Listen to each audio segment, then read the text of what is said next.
Cuando nosotros nos encontramos con un periódico, nos encontramos con una serie de elementos que son importantes a la hora de analizar cada una de las noticias. Por ejemplo, ¿qué fuentes tiene la noticia?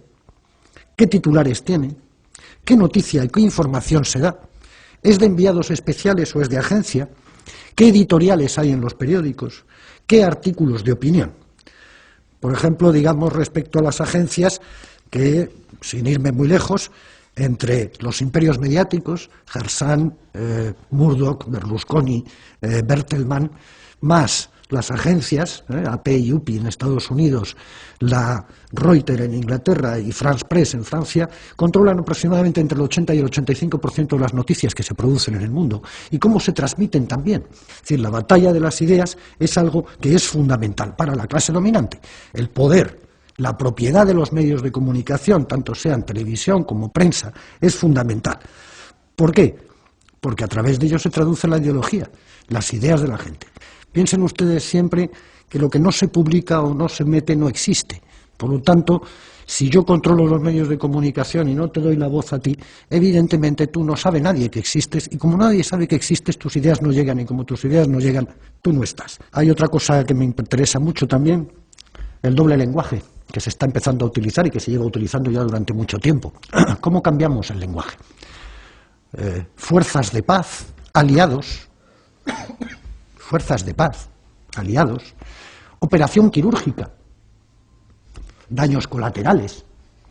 Todas estas frases, palabras bonitas, que nos alejan de la realidad, que nos hacen fácil el decir que, bueno, han matado unos soldados nuestros, no importa, son daños colaterales. Tú ten en cuenta que el periodista trabaja para la empresa, no para el público, trabaja para la empresa. Y la empresa le exige no solo rendimientos, sino una determinada forma ideológica. Y si no, te echo. No hay que tener en cuenta que los medios de comunicación trabajen por separado.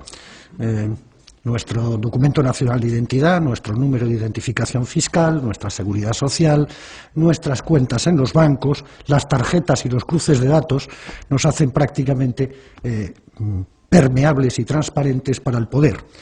Por otra parte, los controles que se establecen sobre los ciudadanos son cada vez mayores, los controles en aeropuertos, preguntas, datos de pasajeros, copias de ordenadores, escáneres que desnudan, visados electrónicos.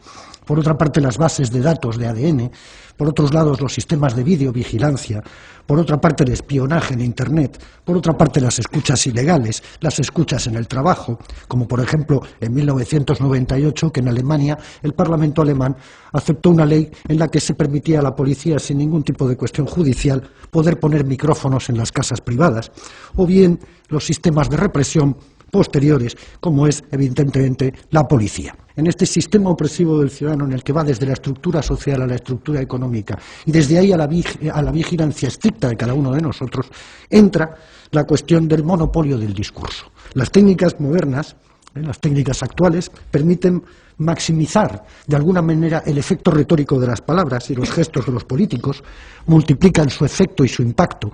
No es que el rey le haya dicho a Chávez una vez ¿por qué no te callas?, sino que eso lo hemos visto 300 veces repetido en televisión, y eso es un machaqueo continuo sobre la neurona. Por lo tanto, yo estoy utilizando una maximización de lo que ha sucedido allí, ocultando evidentemente lo que estaba diciendo Chávez, que tenía toda la razón del mundo, pero daba igual, porque lo importante no es la razón, lo importante es que el otro le mandó a callar. Entonces, esto era lo importante y había que reproducirlo 300 veces. Los media convierten de esta manera la política en una representación teatral, donde incluso en nuestro país, por ejemplo, se ve a la televisión española llevando a políticos para que hablen allí, ¿no?, y que nos cuenten allí sus rollos. Y claro que los cuentan, pero claro, evidentemente tampoco pueden desentrañarse a sí mismos como lo que son, seres políticos, y por lo tanto quieren caer bien. Y como quieren caer bien, tienen que manipular de alguna forma la escena teatral que se les presenta. Piensen ustedes que una de las bases centrales del sistema de funcionamiento comunicativo son los comunicadores, es decir, lo que se llaman en Estados Unidos los newsmakers, los que hacen las noticias.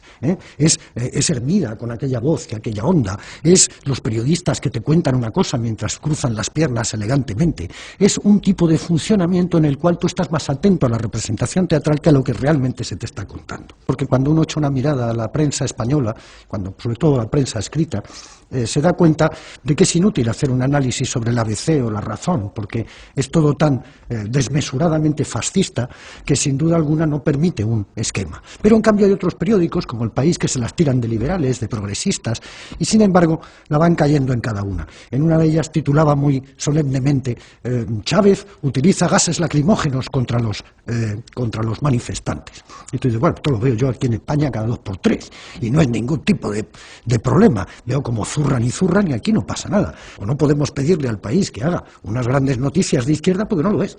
Y por lo tanto, como no lo es, pues es tonto que nos empeñemos en decirles a los del País, oiga, que ustedes son de izquierdas, que ustedes son progresistas, porque nos dirán, perdona, nosotros somos una empresa que queremos hacer dinero y como tal empresa que queremos hacer dinero inserta dentro de un sistema capitalista en el cual es fundamental el control de la información, nosotros promovemos ese control de la información, ese dinero nos llega y ganamos un dinero y ya está. La batalla por la información se gana siempre al principio.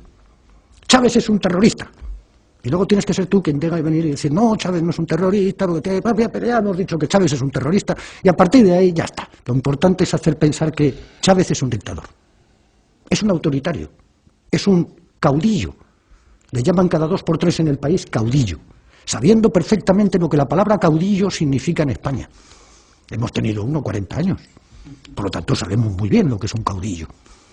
Chávez es un caudillo, no, Chávez no es un caudillo, Chávez es un hombre que ha ganado 14 elecciones. 14. Entonces, este tipo de planteamientos se ganan así, se ganan soltándola a la primera, sin mayor problema. ¿Por qué?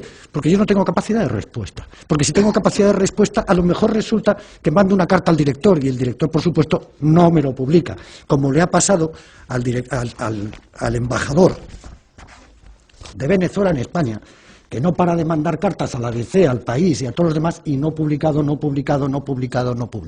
Uno de los problemas básicos de la izquierda es que tampoco hemos sabido nunca pelearnos con todo ese sector que, sin ser de derechas, es derechoso porque, claro, les tienen manipulados. ¿Y cómo desmontamos esa manipulación? ¿Cómo puede ser que 8 millones de trabajadores en nuestro país vayan y voten al PP, que es un tipo que propone que se corten los gastos sociales, que es un partido absolutamente fascista? La pelea ideológica y la pelea comunicativa es un aspecto más de la pelea que hay que llevar contra este sistema en el cual, repito, todo está basado en el control del ciudadano y el control del individuo. ¿Cómo es posible todavía que el movimiento de izquierdas en nuestro país no tenga una radio, que es lo más barato del mundo y que se podría hacer perfectamente? Porque el objetivo de todo esto es cómo conseguimos el poder. Entonces nosotros también tendremos que trabajar para ganar en un momento determinado el espacio del poder político que nos permitiera llevar a cabo unas determinadas cuestiones. La otra es convertirnos en patronos de algún tipo de radio, prensa, televisión, pero conseguir de alguna manera medios de comunicación que sean nuestros.